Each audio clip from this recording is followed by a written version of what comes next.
எனக்கு ஐஃபோன் நான் ஒரு 14 ப்ரோ நினைக்கிறேன். போட்டுட்டு எனக்கு ஐஃபோன் 15 வேணும். எடுத்துக்கலாங்க. இதை போட்டுட்டு நீங்க அதை எடுக்கணும். 15 ப்ரோ. ஆமா. இதை போட்டுட்டு எடுக்கிறதுக்கு காசு வச்சிருக்கீங்களா? வச்சிருக்கேன். கொடுங்க. 14 கொடுத்துட்டு 15 எடுக்கணும். பேலன்ஸ் நீங்க எப்படி போனாலும் 25,000 கொடுக்குற மாதிரி வருங்க.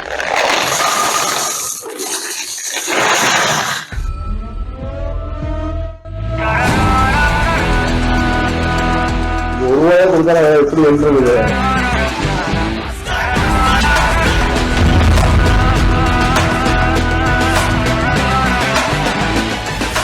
பிச்சைக்காரர் மாதிரி வந்து ஐபோன் 15 ப்ரோ வாங்கிட்டு போறாரு. என்னங்க நடக்குது இங்கன்னு எல்லாரும் ஆச்சரியமா பார்த்திருக்காங்க.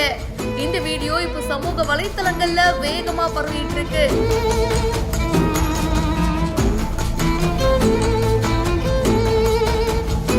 பிச்சைக்காரர் மாதிரி வேஷம் போட்டுட்டு ஒரு கடைக்குள்ள என்ட்ரி ஆகுறாரு. எனக்கு ஐபோன் 15 ப்ரோ வேணுங்க. இப்போ நான் ஐபோன் 14 ப்ரோ வச்சிருக்கேன். ஸோ இது எக்ஸ்சேஞ்ச் பண்ணிட்டு 15 ப்ரோ நான் வாங்க போறேன். ஸோ அதுக்கு எவ்வளவு செலவாகும் அப்படின்னு கேட்க, எப்படி இருந்தாலும் பேலன்ஸ் ஒரு 25,000 ரூபாய் நீங்க கொடுக்குற மாதிரி இருக்கும் அப்படின்னு கடைக்காரர் சொல்ல, கொடுத்துட்டா போச்சுன்னு அவர் வச்சிருந்த சில்லறைய அப்படியே மொத்தமா கொட்டிட்டாரு. இதை எண்ணிக்கோங்க, எனக்கு ஐபோன் 15 ப்ரோவை கொடுத்துருங்க அப்படின்றாரு. கடையில இருக்கிறவங்க பக்கத்துல பாக்குறவங்க எல்லாரும் தகிச்சு போயிட்டாங்க. என்னங்க நடக்குதுங்க அப்படின்னு சொல்லி ஆர்வமா பார்த்துட்டு இருக்காங்க.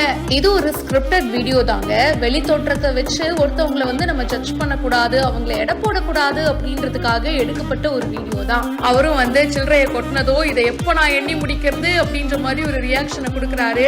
பட் கொஞ்ச நேரம் கழிச்சு எண்ணிலாம் முடிச்சதுக்கு அப்புறமா அந்த ஐபோன் 15 ப்ரோவை அவருக்கு கொடுக்குறாரு. Don't judge a book by its cover அப்படின்னு சொல்லுவாங்கல்ல. வெளி தோற்றத்தை வச்சு ஒருத்தவங்க எப்படி ட்ரெஸ் பண்ணிருக்காங்க அப்படின்றத பார்த்து அவங்க என்ன மாதிரி ஆளு அப்படின்றத நம்ம ஜட்ஜ் பண்ணவே கூடாது. அந்த கடைக்காரரும் ஜட்ஜ்லாம் பண்ணல. நீங்க காசு கொடுத்தீங்கன்னா நான் பொருள் கொடுப்பேன் அப்படின்ற மாதிரி தான் வந்து பேசுறாரு.